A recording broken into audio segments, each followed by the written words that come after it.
ಕರ್ನಾಟಕದಲ್ಲಿ ಪ್ರತಿ ತಾಲೂಕು ಕೋರ್ಟ್ಗಳಲ್ಲಿ, ತಾಲೂಕು ನ್ಯಾಯಾಲಯಗಳಲ್ಲಿ ಲಕ್ಷಾಂತರ ರೂಪಾಯಿ ಖರ್ಚು ಮಾಡಿ CC ಕ್ಯಾಮ್ರಾನ ಅಳವಡಿಸಿದ್ದಾರೆ. ಯಾವ ಉದ್ದೇಶದಿಂದ ಅಳವಡಿಸಿದ್ದಾರೆ ಅನ್ನೋದು ಗೊತ್ತಾಗ್ತಾ ಇಲ್ಲ. ಇಲ್ಲಿ ಪ್ರತಿಯೊಬ್ಬ ವ್ಯಕ್ತಿಗೆ ಸ್ಪೀಚ್ ಆ್ಯಂಡ್ ಎಕ್ಸ್ಪ್ರೆಷನ್ ಇದೆ. ಕಾನ್ಸ್ಟಿಟ್ಯೂಷನಲ್ಲಿ ನಮಗೆ ಅಭಿವ್ಯಕ್ತಿ ಸ್ವಾತಂತ್ರ್ಯ, ಮಾತನಾಡುವ ಹಕ್ಕು, ಅಭಿವ್ಯಕ್ತಿ ಸ್ವಾತಂತ್ರ್ಯ ಇದೆ.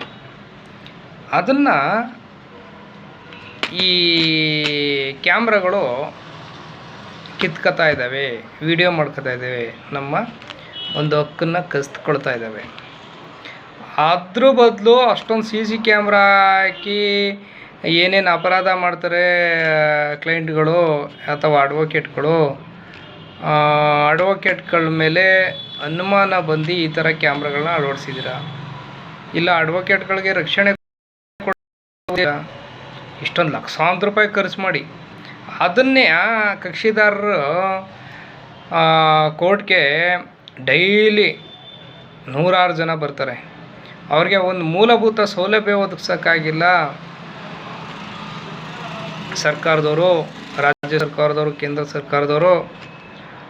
ಅವ್ರು ಕುಂತ್ಕೊಳ್ಳೋಕ್ಕೆ ಬೆಂಚ್ಗಳಿಲ್ಲ, ನ್ಯಾಯಾಲಯಗಳಲ್ಲಿ ಕುಡಿಯೋಕ್ಕೆ ನೀರುಗಳಿಲ್ಲ, ಅವ್ರು ಬಂದವ್ರಿಗೆ ಬೆಳಿಗ್ಗೆ ತನಕ ಕಾಯ್ಕೊಂಡಿರ್ತಾರೆ, ಅವ್ರಿಗೆ ಸರಿಯಾದ ಶೌಚಾಲಯಗಳಿಲ್ಲ,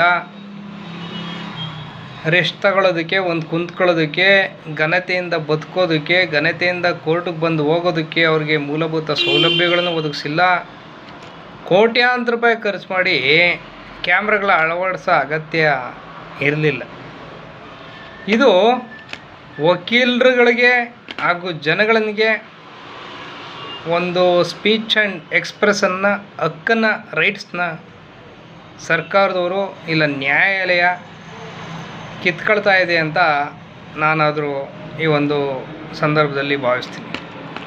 ಜೊತೆಗೆ ಆ ಕಕ್ಷಿದಾರರಿಗೆ ಮೂಲಭೂತ ಸೌಲಭ್ಯಗಳನ್ನು ಒದಗಿಸಲು ಸರ್ಕಾರ ಪ್ರಯತ್ನ ಪಡಬೇಕು ಅಂತ ಈ ಮೂಲಕ ಕೇಳ್ಕೊಳ್ತೀನಿ.